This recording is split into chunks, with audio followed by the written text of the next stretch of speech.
Есть 3 варианта развития программ. Есть дистанционные программы, которые вы можете посещать.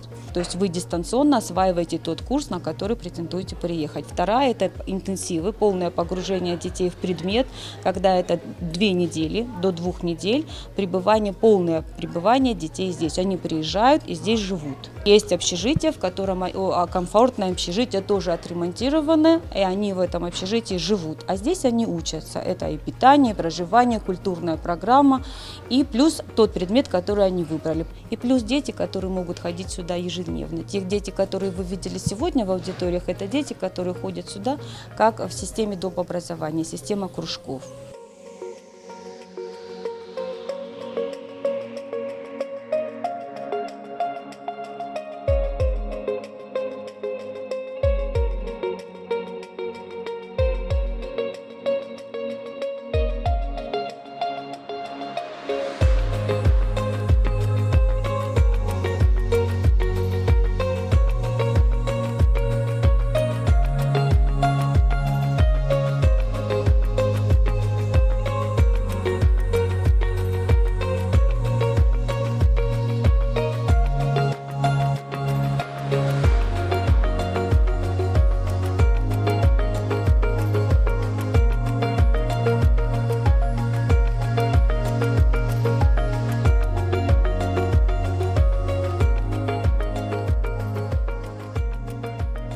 Задача была Сириус,